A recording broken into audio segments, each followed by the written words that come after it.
வணக்கம். இது தமிழம் மலையொலி. நான் உங்கள் செந்தில்நாதன். இன்று நாம் பார்க்க இருக்கின்ற தலைப்பு, ஒரு சமூகத்தின் மனநோய் எப்படியெல்லாம் பிரதிபலிக்கும், இந்த பிரதிபலிப்பிற்கு யாரெல்லாம் காரணம், கூடுதலாக நமது பண்பாடு அல்லது சமூக கட்டமைப்பு, அல்லது நீங்கள் பண்பாடையும் சமூக கட்டமைப்பையும் அடிப்படைவாதத்தையும் ஒரே மாதிரி புரிஞ்சு கொள்ளக்கூடாது, அது வேறு விஷயம்.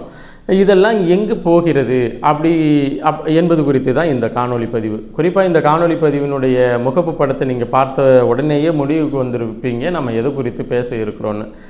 இந்த தலைப்பினூடாக, இந்த கருத்தியலூடாக நம்ம பேசணும் அப்படின்னு ரொம்ப நாளாக நம்ம யோசிச்சுக்கிட்டு இருந்தோம். சரி, இந்த சமயம் சரியான தருணமாக இருக்கும் அப்படின்னு நம்ம நினச்சதுக்கு காரணம், சங்கீதா அப்படிங்கிற ஒருத்தவங்களுக்கு ஒரு அமைப்பு, அது காக்காவோ ஏதோ ஒரு அமைப்பு ஒன்று இந்த வருடத்திற்கான சாதனையாளர் விருது கொடுத்துருக்கு. சரி, ஒரு விருது கொடுக்குற அளவிற்கு சங்கீதா அவங்க எப்படி பிரபலமானாங்க, எதனால் பிரபலமானாங்க, அவங்க பிரபலமாகிறதுக்கு முன்னாடி உள்ள நிலை என்ன, இது குறித்து பேசுவோம். இப்போ இந்த சங்கீதாங்கிறவங்க இந்த வள்ளி கும்மி அப்படின்னு சொல்லி கொங்கு மண்டலத்தில் மிக பிரபலமாக பேசப்படுகின்ற ஒரு கும்மியான பாட்டிற்கு நடனம் ஆடினாங்க. நடனம் ஆடும் பொழுது அந்த நடனத்தினுடைய அவர் நடனம் ஆடும் பொழுது அவங்க வீட்டுக்காரர் படம் பிடிச்சிருக்கிறாங்க மனைவி ஆடுறத.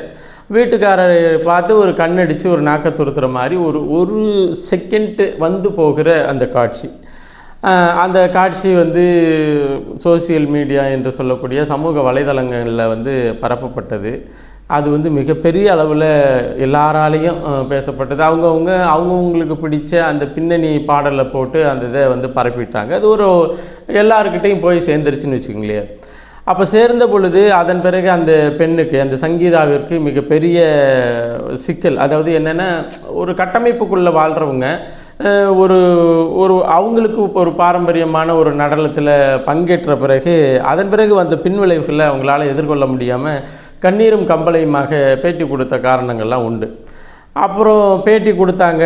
அதில் இன்னும் சொல்ல போனால் சாதி குறித்தான விவாதங்கள் ஓடுனுச்சு. ஏன்னா அந்த சங்கீதா அவர்களினுடைய நடன வீடியோ வந்த பிறகு தான் அந்த சாதி குறித்தான செய்திகள் பேசப்பட்டது. அது சாதிக்கான நடனமாக பார்க்கப்படுகிறது என்பதெல்லாம் பேசப்பட்டது. நம்ம அதுக்குள்ளே போகலை. வந்த புதுசில் சங்கீதா இதனால் எனக்கு மிகப்பெரிய மன உளைச்சல், ஒரு நிலைமையில் இந்த கமெண்டெல்லாம் பார்த்துட்டு நானே தற்கொலை பண்ணிக்கலாங்கிற முடிவுக்கு கூட போனேன். இது ஒரு சாதாரண நடனம். நான் நடனம் ஆடும் பொழுது எனது வீட்டுக்காரர் அதை படம் எடுத்தார். ஒரு வீட்டுக்காரரை பார்த்து ஒரு நகைச்சுவையாக செய்த செயல். இதுக்கு இவ்வளோ காரண காரியங்களை இவங்க கற்பிப்பாங்களான்னு சொல்லி அவங்க அழுது கொண்டே பேட்டி கொடுத்ததெல்லாம் உண்டு. அதன் பிறகு அந்த அழுது கொண்டே கொடுத்த பேட்டிக்கு அப்புறம் அது பெருசாக பேசப்பட்டுச்சு. இவங்களை பார்த்தாங்க, இது என்னன்னாங்க, இப்போ விருது கொடுக்குறது, அதாவது ஓராண்டிற்கான சாதனையாளர், சோஷியல் மீடியா ட்ரெண்ட் மேக்கர் அப்படிங்கிற ஒரு விருது கொடுத்து இன்றைக்கி கௌரவிச்சிருக்காங்க. இதெல்லாம் எதனுடைய அடையாளம்? ஒரு சமுதாயம் எதை கொண்டாடணும், எதை காரி துப்பணும், எதை கண்டுக்கக்கூடாது, அல்லது எதன் மீது மூர்க்கமான தாக்குதல் நடத்தி அதை முளையிலேயே கிள்ளி எறிய வேண்டும் என்கின்ற ஒரு அறிவுணர்ச்சி இல்லாமல் போயிடுச்சோ இந்த சமூகத்திற்கு என்கின்ற மிகப்பெரிய வருத்தம். இப்போது நீங்கள் நிறைய பேரை பார்க்கலாங்க. ஐயோ, நீங்கள் இணையதளத்தில் தன்னை பிரபலமாக்கி கொள்ளணும், செலிப்ரிட்டி ஆக்கி கொள்ளணும்னு நிறைய பேர் வண்டியாக ஆட்களும் அந்த முகங்களும் அவர்கள் செய்கின்ற சமூக கட்டமைப்பிற்கு எதிரான அல்லது சமூக கட்டமைப்புகளால் ஏற்றுக்கொள்ளவே முடியாத ஒரு செய்கையெல்லாம் எடுத்து அது ஒரு வீடியோவாக போட்டு அதற்கு பேர் ஃப்ராங்க் வீடியோ அல்லது ட்ரெண்டிங்காக நாங்கள் பண்ணுறோம் அப்படிங்கிறதெல்லாம் ஒரு சமுதாயத்தினுடைய மனநிலையை மற்ற சமுதாயத்திற்கு அல்லது இந்த உலகத்திற்கு பிரதிபலிக்கிற செய்தி தான். இதே அதாவது ட்ரெண்டிங் ஆக்குறது, இதே இது ஃப்ராங்க் பண்ணுறது, இதெல்லாம் வெளிநாட்டில் ஆப்பிரிக்கனுடைய ஃப்ராங்கெல்லாம் பார்த்திங்கன்னா ரொம்ப அறிவுணர்ச்சி கூடிய ஃப்ராங்க் ஷோலாம் பண்ணுறாங்க. இங்கே என்ன முழுக்க கலாச்சார சீரழிவு, காதல் என்கின்ற அந்த போர்வையில் மிகப்பெரிய அந்த காம உணர்ச்சிகளை தூண்டுகின்ற அந்த செயல்பாடுகள், இதை தான் இங்கே சோசியல் மீடியாவில் தான் ட்ரெண்டாக வேண்டும் என்பதற்காக செய்கின்ற சேட்டைகள். இதெல்லாம் ஒரு சமூகம் பார்க்கின்ற பார்வைகளின் மூலமாக அங்கீகரிக்க தொடங்கிருச்சோ, அந்த அங்கீகாரம் தான் இவர்களுக்கான உயரமாக மாறிடுச்சோங்கிற கவலை நம்மளுக்கு போன இதுலேயே வந்துருச்சு. என்ன கவலைன்னா, அதாவது இந்த மாதிரி செத்தப்பையில நாரப்பையில நீ விடியாமூஞ்சி அப்படின்னு சொல்லிட்டு கெட்ட வார்த்தைகளை பட்டும் படாமல் நேரடியாகவும் அதாவது கேவலமான வார்த்தைகளை பேசுகின்ற ஒரு நபர் தான் ஜிபி முத்து. அந்த ஜிபி முத்துவை வந்து ஒரு சோசியல் ஆக்டிவிஸ்டாக அல்லது வந்து என்டர்ட்ரைனராக சோசியல் மீடியா என்டர்ட்ரைனராக கூட்டிகிட்டு வந்து பிக் பாஸ் ஷோவிலேயே வந்து ஒரு கண்டஸ்டண்ட்டை மாற்றுற அளவுக்கு அந்த உயரத்தை வந்து யார் கொடுத்தது? இந்த சமூக பார்வையாளர்கள் கொடுத்தாங்களா, அல்லது இது போன்ற நிகழ்வுகளை ஆதரித்து உடன் இருக்கிறவர்கள் கொடுக்கிறார்களா, அல்லது ஒரு முன்னணி தொலைக்காட்சி நிறுவனமே வந்து ஜிபி முத்துவை கூப்பிட்டு ஒரு நிகழ்ச்சி பண்ணுற அளவுக்கு போயிடுச்சுன்னா அந்த முன்னணி நிறுவனம் அவருக்கு ஆதரவு கொடுக்குது அப்படிங்கிற ஒரு இதுக்கு போகிறதா, அல்லது இந்த சமூகத்தின் மனநிலை ஜிபி முத்துவை வந்து நிறைய ஃபேன் ஃபாலோவர்ஸ் வச்சுருக்கிறாங்க, அதனால் இந்த நீரோடையில் ஒரு பெரிய செய்தி நிறுவனம் பெரிய தொலைக்காட்சி நிறுவனமும் தன்னையும் ஈடுபடுத்தி கொள்ள வேண்டும் என்று நினைக்குதா அப்படிங்கிறது தான் எங்கள் கேள்வி. நீங்கள் ஜிபி முத்து, இந்த காத்து கருப்பு கலை, அவரெல்லாம் பார்த்தீங்கன்னு வச்சுங்களேன், அவர் ஒரு அதுதான் சொல்கிறேனே, அவர் வந்து நீயா நானான்னு ஒரு நிகழ்ச்சி நடக்குது. அந்த நிகழ்ச்சியில் வந்து நீங்கள் ஏன் இது மாதிரியான முகம் சுளிக்கக்கூடிய அந்த காணொளி பதிவுகளை போடுறீங்க அப்படின்னு கேட்குறாங்க. கையில் தாலியோடு இருக்கிறாங்க, என்னை யாரும் கல்யாணம் பண்ணிக்க மாட்டேங்கிறாங்க, என்னை இங்கே இருக்கிறவங்க யாராச்சும் கல்யாணம் பண்ணிக்காங்கன்னு சொல்லுங்கள், நான் வந்து உடனே இது போல் வீடியோ போடுறதெல்லாம் விட்டுறேன் அப்படின்னு சொல்லி அவர் பேசுகிறாரு. இன்றைக்கி பார்த்தீங்கன்னா காத்து கருப்பு கலையர் இன்னும் ஒரு யூடியூப் சேனல் புதுசாக தொடங்கி, அவர் இருக்கிற யூடியூப் சேனல் வேறு, அவர் வச்சு ஒரு யூடியூப் சேனலை அவரை வந்து ஒரு இன்டர்வியூ பண்ணுற ஆளாக எடுத்து அதில் வந்து மிக முக்கியமான ஆட்கள் அல்லது ஓரளவு சமூக பிரபலங்கள் இவங்களெல்லாம் கூப்பிட்டு இன்டர்வியூ எடுக்கிற அளவுக்கு அந்த சேனல் போயிடுச்சு. அப்போ இதற்கெல்லாம் யார் காரணம்? நீங்கள் இப்போ காத்து கருப்பு கலை சொன்னேன், இவர் வந்து ஜிபி முத்து சொன்னேன், அப்புறம் அந்த திவ்யா கலைச்சி அப்படின்னு அவங்களெல்லாம் போலீஸ் கேஸ்லேயே மாட்டி 4-5 முறை வந்து சிறைக்கெல்லாம் போயிட்டு வந்துட்டு இப்போ பார்த்தீங்கன்னா என்னை யாராச்சும் லவ் பண்ணி கல்யாணம் பண்ணிக்க விரும்புகிறீர்களா, உங்களுக்கு வந்து 100 பவுன் வச்சுருக்குறோம், ஒரு கார் வச்சுருக்குறோம் அப்படின்னு சொல்லி வெளிப்படையாக பேசுகிறாங்க. இதுக்கு முன்னாடி வந்து யூடியூப் கண்டென்ட்டுக்காக 2-3 கல்யாணம் யூடியூப் கண்டென்ட்டுக்காகவே கல்யாணம். இப்போ நான் சொன்னேன் இல்லையா, ஜிபி முத்து கல்யாணம் பண்ணலை, மற்றபடி அதாவது கல்யாணம் பண்ணலைன்னா கண்டென்ட்டுக்காக கல்யாணம் இல்லை. காத்து கருப்பு கலைக்கு வந்து கண்டென்ட்டுக்காக 2 கல்யாணம் ஆயிடுச்சு. இன்னொன்று இந்த ரேக்கா ஃபேமிலின்னு ஒரு பைத்தியக்கார கூட்டம், ஒரு குடும்ப பின்னணியோடு நடக்கின்ற முதல் மனைவி, 2வது மனைவி, இப்போ 3வது மனைவி வரலையும் அந்த ரேக்கா ஃபேமிலி சினிவுட்ஸ்னு ஒரு யூடியூப் சேனலு. அப்புறமேலுக்கு வந்து ரவுடி பேபி சூர்யா அவங்களுடைய போக்கு. அதன் பிறகு வந்து திருச்சி சாதனா. அதன் பிறகு பார்த்திங்கன்னா விஜே குட்டிமான்னு ஒருத்தவங்க இப்போ வந்து அந்த தொலைக்காட்சின்னா என்ன இது மாதிரி யூடியூப் சேனலில் பண்ணிகிட்ருக்கிறாங்க. அந்த அம்மா அதெல்லாம் ஒரு பெண்ணாக நம்மளால் பார்க்க முடியுமா? அல்லது அந்த பார்க்கிற சமூக கட்டமைப்புக்குள்ளே இருந்து சமூக இயங்கியலுக்குள்ளே இருக்கிற ஒரு பெண்கள் அந்த மாதிரியான ஆட்களை பார்க்கும் பொழுது என்ன ஒரு மனநிலை தோன்றும்? இப்போ இது மாதிரியான ஆட்கள் சமூக பிரபலத்துவத்தை அடையும் பொழுது இந்த சமூகம் வந்து என்ன மாதிரியான நோயால் பாதிக்கப்பட்டிருக்கு அப்படின்னு தெரியும். இப்போ வந்து நான் என்ன சொல்கிறேன்னா, இந்த ஒரு டிடிஎஃப் வாசன், ஐயோ நான் என்ன சொல்கிறேன்னா, ஒரு சமூகத்தின் இயங்கியல், அதனுடைய போக்கு, அதனுடைய பிரதிபலிப்பு அந்த சமூக மக்களினுடைய மனநிலையை பொறுத்தது. இப்போது நீங்கள் வந்து ஜிபி முத்து பிரபலமாகிறாரு, காத்து கருப்பு பிரபலமாகறாங்க, திருச்சி சாதனா பிரபலமாகறாங்க, திவ்யா கலைச்சி பிரபலமாகறாங்க, இன்னும் சொல்லப்போனால் அவர் யார் ஓட்டேரி சிவா, இன்னும் போயிட்டே இருக்குது. நாகை 360ன்னு ஒரு சேனல், கோவை 360ன்னு ஒரு சேனல், திருச்சி 360ன்னு ஒரு சேனல். இது எல்லாமே என்ன நடக்குதுன்னா, முகம் சுளிக்கக்கூடிய வகையில் ஒரு பொதுத்தளத்தில் பேசக்கூடாத செய்திகளை பேசிக்கொண்டு, ஒரு பொதுத்தளத்தில் நடக்கக்கூடாத செயல்களை நடத்தி கொண்டு போகிறது தான் இது. இவங்களுக்கு வந்து ஒரு சமூக பார்வை, அதாவது சோஷியல் மீடியாவில் வியூஸ் அதிகமாகிடுது, அதனால் பொருளாதார நிலை வந்து வளர்ந்துருது அப்படின்னு சொல்லி இதுக்கு வந்துட்டா, இப்போ இது எங்கே கொண்டு வந்து நிற்கிது தெரியுமா? சமூக சாதனையாளர், ஓராண்டத்திற்கான சமூக சாதனையாளர் விருது ஒரே ஒரு நிமிடம் கண்ணடித்து கைத்தட்டிட்டு போகிற அந்த வீடியோவுக்காக கொடுக்கப்பட்ட மதிப்பீடு. இந்த மதிப்பீடை பொதுத்தளத்திலிருந்து அறிவுசார் சமூகம் பார்க்கும் பொழுது இந்த சமுதாயத்திற்கு உள்ள மனநோய் என்ன அப்படின்னு எதை எடுத்துக்கும்? ஜிபி முத்துவை எடுத்துக்குமா? இன்றைக்கி நான் சொல்கிறேங்க, நம்ம ஐயா நல்லக்கண்ணு அவர்களை பற்றி தெரியாத நபர்கள் செத்தப்பயல நாரப்பயலன் என்று சமூகத்தினுடைய அவலத்தின் முகமாக இருக்கின்ற ஜிபி முத்துவை வந்து தெரிஞ்சிருக்கு. உண்மையிலேயே இந்த சமூகம் அப்புறம் எப்படி போகும்? நீங்கள் நல்லக்கண்ணு என்கின்ற மாமனிதரை பற்றி தெரியாத ஒரு சமூகம், திவ்யா கள்ளச்சி, இந்த ரவுடி பேபி சூர்யா, திருச்சி சாதனா, காத்துக்கருப்பு கலை, இன்னும் XYZ அது மாதிரி போயிட்டே இருக்கிற அவர்களை பற்றி மிக அதிகமாக தெரிந்து கொண்டு சமூக பிரபலங்கள் என்கின்ற ஒரு நிலைக்கு வந்துட்டா இந்த சமூகம் ஒரு போராட்டவாதியை பற்றி சிந்திக்குமா, அல்லது இது போன்ற இரண்டாம் தர மூணாம் தர சமூக சீர்கேடுகளை பற்றி சிந்திக்குமா? அப்போ இந்த சமூகத்தினுடைய மனநிலை எவ்வாறு இந்த எதிர்காலத்திற்கு பதியப்படுங்கிறது தான் நம்மளுடைய கவலை.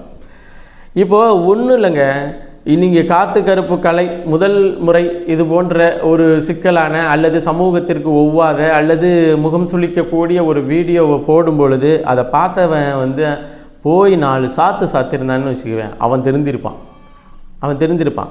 அதே போல் வந்து செத்தப்பயல நாரப்பயலன்னு நீங்கள் போய் தூத்துக்குடி திருநெல்வேலி உடன்குடியில் போய் ஒருத்தனை பார்த்துட்டு பேசிட்டு வந்துட முடியுமா? ஒரு சமூகத்தில் இருக்கின்றவனை செத்தப்பயல நாரப்பயல அவனை இவனன்னு பேசிட்டு திருநெல்வேலி பக்கத்தில் இருக்கிற ஒருத்தரை பேசிட்டு அடி வாங்காமல் நீங்கள் திரும்பி வந்துட முடியுமா? ஆனால் ஒரு ஆள் அதையே பேசுகிறாரு, அதையே வந்து சோசியல் வலைதளத்தில் சமூக வலைதளத்தில் பரப்புகிறாரு, அதையே நிறையா பார்த்து தொலைக்கிறீங்க. அந்த தொலைக்கிறதுனால வந்த பிரபலம் தான் பிக் பாஸ் கண்டஸ்டன்ட் அளவுக்கு வந்துருச்சு. பிக் பாஸ் கண்டஸ்டண்டில் வந்து பவா செல்லத்துறை போயிருக்காரு. பிக் பாஸ் கண்டஸ்டண்ட்டு பவா செல்லத்துறை வந்து பிக் பாஸ் கண்டஸ்டண்ட்டு, ஜிபி முத்து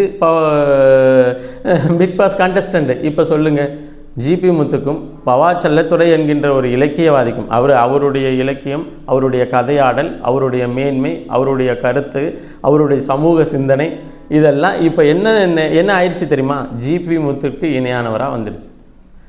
அப்போது இந்த சமுதாயத்தை வளர்த்தெடுக்க வேண்டிய பொறுப்பு பார்வையாளராக சமுதாயத்தை ஒரு அங்கமாக இருக்கிற ஒவ்வொருத்தருக்கும் இருக்குது. இன்றைக்கி பாருங்கள், பாண்டிச்சேரியில் வந்து திருநடன விழா வந்து ஹாப்பி ஸ்ட்ரீட் நிகழ்ச்சி ஒரே மாதத்துக்கு 2 முறை வைக்கணும்னு கோரிக்கை வச்சுருக்காங்க. ஒரு மாதத்தில் 2 முறை நீங்கள் ஹாப்பி ஸ்ட்ரீட் நிகழ்ச்சி நடத்தணும் அப்படின்னு கோரிக்கை வச்சுருக்குறாங்க. எங்கே? பாண்டிச்சேரியில். அப்பையும் வந்து ஏற்கனவே நடந்த நடன நிகழ்ச்சியில் சமூக சீண்டல்கள், பாலியல் சீண்டல்கள், சமூக அத்துமீறல்கள், செருப்பு சட்டையை கழட்டி வீசியிருக்கிறாங்க. போத வரியில் தான் போட்டிருக்கிற சட்டையை கழட்டி வீசிட்டு நடனம் ஆடியிருக்கிறாங்க. அப்போ இதையெல்லாம் பாதுகாக்க வேண்டிய அரசு என்ன செய்யும்? அரசுக்கு என்ன வேலை? இது போன்ற சமூக சீரழிவுகள், சமூக அவலங்களை வந்து சமூக அவலங்கள்னால் அவலங்களை பேசுகிறதில்ல, அவலமாகவே பேசுகிறது. இதெல்லாம் எடுத்து அரசு வந்து ஒரு நடவடிக்கை எடுக்க வேண்டிய அவசியம் இருக்குது. அரசு விடுங்க, அரசு ஒவ்வொரு தனி மனிதனுக்குள்ளேயும் ஒரு சமூக அக்கறை இருக்குது. ஒவ்வொரு தனி மனிதனுடைய கூட்டம்தான் ஒரு பெரிய சமூகம். இப்போ இது போன்ற ஆட்கள், இப்போ பார்த்தீங்கன்னா தண்ணி வண்டி தமிழா அப்படின்னு ஒரு ஆள், அவர் வந்து ஒரு கல்யாணம் பண்ணியிருக்கிறாரு. எதுக்குன்னா கண்டென்ட்டுக்காக கல்யாணம். அப்போது வந்து தண்ணி வண்டி தமிழையும் இவங்க யார் நம்ம காத்துக்கருப்பு கலையையும் சகிலா மேடம் வந்து கலாட்டாவுக்காக பேட்டி எடுக்கிறாங்க. கலாட்டாங்கிற ஒரு சேனலுக்காக பேட்டி எடுக்கிறாங்க. அப்போ வந்து காத்துக்கருப்பு கலை வந்து என்ன சொல்கிறாருன்னா, நான் இப்படி எனக்கு இருக்கிற பிரபலத்திற்கு, எனக்கு இருக்கிற ஆதரவுக்கு நான் வந்து எம்பி ஆகிடுவேன், தேர்தலில் நிற்பேன், எம்பி ஆகிடுவேன் அப்படின்னு சொல்லி காத்துக்கருப்பு கலை பேசுகிறாரு. அதன் பிறகு இந்த தண்ணி வண்டி தமிழ் அப்படிங்கிற அந்த தம்பி வந்து இதே போல் சகிலாவுடைய ஒரு நேர்காணல், கலாட்டா அதுதான் சேனல்னு நினைக்கிறேன், அந்த சேனலில் நேர்காணல் கொடுக்கும் பொழுது, நாங்கள் வந்து எனக்கு ஆதரவாளர் வந்து 234 தொகுதியிலையும் இருக்கிறாங்க, 234 தொகுதியிலையும் நான் எனக்கு உரிய ஆதரவாளர்களை நான் நிறுத்தி வெற்றி பெற வைப்பேன் அப்படின்னு சொல்கிறார். நான் என்ன சொல்கிறேன், ஒவ்வொரு மனிதனுக்கும் தான் வந்து தேர்தலில் நிற்கணுங்கிறதோ அல்லது சமூக உயர்நிலையை அடையணுங்கிறத விருப்பம் இருக்கலாம். ஆனால் நம்ம என்ன மாதிரியான சமூகத்தை இந்த எதிர்கால தலைமுறைக்கு வளர்த்து எடுத்து கையில் கொடுக்க போகிறோங்கிறதுல கவனமாக இருக்கணும். இப்போது காத்துக்கருப்பு கலை ஒரு வந்து மெம்பர் ஆஃப் பார்லிமெண்ட் ஆகிட்டார், என்ன நடக்குங்கிறீங்க? என்ன நடக்கும்? தண்ணி வண்டி தமிழகத்தினுடைய முதல்வர் ஆகிட்டார், என்ன நடக்கும்? என்ன நடக்கும்? இந்த சமூகம் எவ்வளவு பெரிய கேவலமான சமூகம் என்று வரலாற்றில் பதியப்படும் தெரியுமா? அப்போது நமக்கு சில சமூக அக்கறையாக இருக்குது, பார்வையாளருக்கு பெரிய சமூக அக்கறை இருக்குது.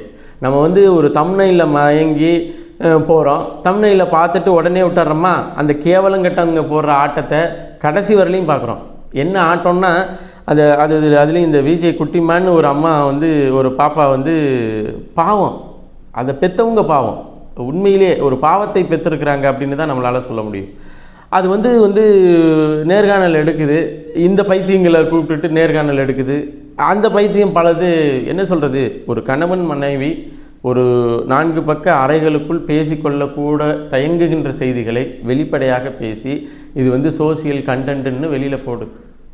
இதெல்லாம் பார்த்துட்டு ஒரு சமூகம் அப்படியே போயிடுது, அப்படியே கடந்து போயிடுது. இதில் வந்து சமூக முக்கியத்துவத்தை அவங்களுக்கு கொடுத்து விருது வரை கொண்டு செல்லுதுன்னா இது எவ்வளோ பெரிய கேவலமான சமூகமாக எதிர்காலத்தில் மாறி போகும்.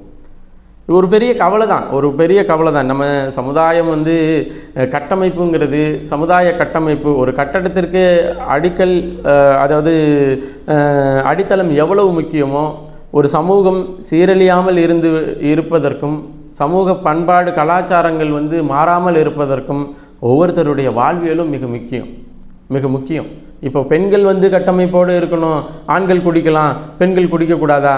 இந்தது ஆண்கள் வந்து ஃப்ராங்க் ஷோ அப்படின்னு எதை வேணாலும் நடத்தலாம், பெண்கள் அதில் இன்வால்வ் ஆகக்கூடாதா? அது ஒன்றுது. நான் இங்கே ஆண்கள் பெண்கள் என்கின்ற பிரச்சனைக்கே வரல. எல்லாருக்கும் ஒரு சமூக கட்டமைப்பு ஒழுங்கியல் இருக்குது, வாழ்வியலில் உள்ள ஒழுங்கியல் இருக்குது. ஒழுங்கியல் வேறு, அடிப்படைவாதம் வேறு. அதுக்கும் இதுக்கும் ரொம்ப தூரம். இந்த பகுத்தறிவாளர்கள், பெரியாரியவாதிகள் இவர்கள் பேசுகின்ற ஒழுங்கியல்லாம் வேறு. ஆனால் அது பண்பாட்டை சிதைக்கக்கூடிய ஒரு நிலையில் தான் இங்கே பார்க்கப்படுகிறது. அதனுடைய வெளிப்பாடாக தான் இதை பார்க்குறேன். ஒரு சமுதாயத்தினுடைய மனநோயாக தான் இது போதிரியான ஆட்கள் வந்து பிரபலம் அடைகிறத என்னால் பார்க்க முடியுது. நீங்கள் வந்து ஒரு விஜய் குட்டிமா அவர்களோ அல்லது வந்து திருச்சி சாதனா அவர்களோ, ரவுடி பேபி சூர்யா அவர்களோ, இன்னும் நிறையா, அது என்னால் வாயில் பட்டியல் எடுத்து கூட மனப்பாடம் பண்ணி கூட என்னால் பேச முடியாத அளவிற்கு பெரிய பட்டியல் இருக்குது. கேட்டால் வந்து இவங்க சோஷியல் மீடியா ட்ரெண்ட் மேக்கர், ஒரு சமூகம் மீடியா ஒரு சமூகத்தினுடைய பிரதிபலிப்பாக தான் நீங்கள் பார்க்கணும். ஒரு சமூகத்தினுடைய பிரதிபலிப்பு தான் இவங்கள்னா இந்த சமூகம் எவ்வளோ பெரிய குற்ற சமூகமாக மாறிக்கொண்டு இருக்கின்றது அப்படிங்கிறத மனசில் வைக்கணும். இது மாதிரி ஆட்கள்லாம் ஒன்றும் இல்லைங்க. நம்ம வீட்டில் இப்போ விஜய் குட்டிமா அவர்களுடைய வீடியோவை பார்த்துக்கிட்டு இருக்கீங்க, திருச்சி சாதனா அவர்களுடைய வீடியோவை பார்க்குறீங்க, நம்ம காத்து கருப்பு கலையோட வீடியோ பார்க்குறீங்க. இவங்க ஆணோ பெண்ணோ விடுங்க, நம்ம வீட்டில் ஒரு ஆம்பளை பிள்ளை இருந்து அந்த ஆம்பளை பிள்ளை காத்து கருப்பு கலையை மாதிரியோ அல்லது ஒட்டேரி சிவா மாதிரியோ அல்லது வந்து இந்த செத்தப்பையில் அந்த ஜிபி முத்து மாதிரியோ இருந்துட்டாங்கன்னா நம்ம ஏற்றுக்குவோமா? நம்ம வீட்டில் ஒரு பொம்பளை பிள்ளை இருந்து அந்த பொம்பளை பிள்ளை திவ்யா கலைச்சி மாதிரியோ அல்லது திருச்சி சாதனா மாதிரியோ அல்லது விஜய் குட்டிமா மாதிரியோ இன்னும் நிறைய பேர் இலவு கரும வந்தது எல்லா பேரும் மாதிரியோ யாராச்சும் ஒரு மாதிரியும் நம்ம வீட்டு பொம்பளை பிள்ளை இருந்துட்டால் நம்ம விட்டுருவோமா? அப்போ நம்ம வீட்டு பெண்களுக்கு நம்ம வீட்டு ஆண்களுக்கு உள்ள அதே சமூக அக்கறை தான் அடுத்தவங்களுக்கும் இருக்கணும். அப்போது அது மாதிரி மீறி போகிறவங்கள 4 சாத்தணும், வெளுக்கணும். கண்ட இடத்துல வெளுத்துட்டா ஜிபி முத்து அடுத்த வாட்டி பேசுவாப்பில்லையா? இப்போ இவங்க என்ன தெரியுமா பண்ணுறாங்க, ஜிபி முத்துவை கூப்பிட்டு அவர் கடையை திறக்கிறாங்க.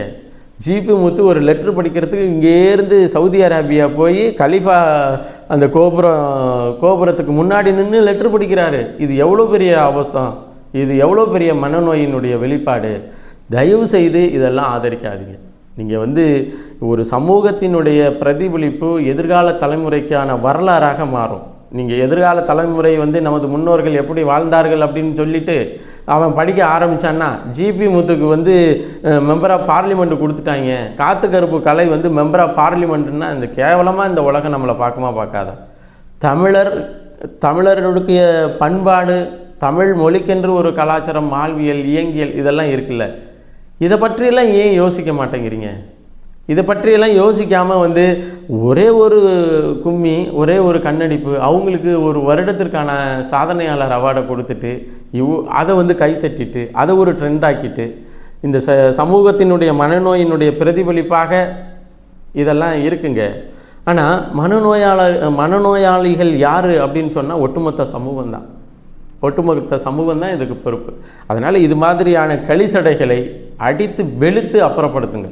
எல்லாருக்கும் அவங்கவுங்களுக்கான அக்கறை இருக்குது, ஒவ்வொருத்தருக்கும் சமூக அக்கறை இருக்குது. நீங்கள் யாரை பார்த்தாலும் சரி, இது போன்ற ஒரு வளர்ச்சி அவர்களுக்கு தேவையா? ஏன்னா இங்கே எவன் நாசமாக போனான்னு, இந்த சமூகம் நாசமாக போனான்னு, இந்த சமூகத்திற்கென்று ஒரு கட்டமைப்பு இருந்தான்னு, இல்லாட்டி என்ன, நம்ம நல்லா இருக்கணும் அப்படிங்கிற ஒரு எண்ணம் எல்லாருக்குமே இருக்குது. அப்போது இந்த சமூகத்தின் நாளைக்கு செந்தில்நாதனோ அல்லது அவனுடைய பிள்ளைகளோ இருப்பாங்க, இல்லாமல் போவாங்க. ஆனால் இந்த தமிழ் சமுதாயம் என்கின்ற போர்வையில் என்னுடைய பங்களிப்பு என்ன? நான் எதை வளர்த்து வச்சுட்டு போகிறேன்? நான் மரத்தை வளர்த்து வச்சுட்டு போகிறேன்னா, அல்லது ஒரு கள்ளிச்செடியை வளர்த்து வச்சுட்டு போகிறேன்னா, அல்லது ஒரு கேவலங்கட்ட ஒரு பண்பியலை அல்லது பண்பாட்டு தொடர்ச்சியை வளர்த்து வச்சுட்டு போகிறேன்னா அப்படிங்கிறது தான் என்னுடைய சமூகத்தினுடைய தொடர்ச்சி. அப்போது இதில் யார் சரி செய்ய வேண்டியது என்கின்ற பொறுப்புணர்ச்சி எல்லோருக்கும் இருக்குது என்பதை பதிவு செய்து, தயவு செய்து இது போன்ற கழிசடைகளை ஆதரித்து அவர்களுக்கு சமூக அந்தஸ்து, ஒரு சமூக பின்புலம், ஒரு சோசியல் மீடியாவினுடைய பிரபலம் என்கின்ற பேர் எழவதெல்லாம் வச்சு இந்த சமுதாயத்தை சீரழிக்காதீர்கள் என்பதை காணொளி பதிவினுடைய நோக்கமாக பதிவு செய்து, தயவு செய்து நமக்குன்னு ஒரு அழகியலான வாழ்வியல் இருக்குது, ஒழுங்கியலான வாழ்வியல் இருக்குது, அடிப்படைவாதமற்ற எல்லாற்றுக்கும் காரணகாரியத்தோடு வாழ்கின்ற ஒரு அற்புதமான வாழ்வியல் இருக்குது, தமிழருக்கு என்று ஒரு வாழ்வியல் இருக்குது. அதை இதுபோன்ற கழிசடைகள் சீரழிக்காமல் பார்த்து கொள்ளுங்கள் என்பதை பதிவு செய்து மீண்டும் ஒரு காணொளி பதிவில் இணைவோம். நன்றி, வணக்கம்.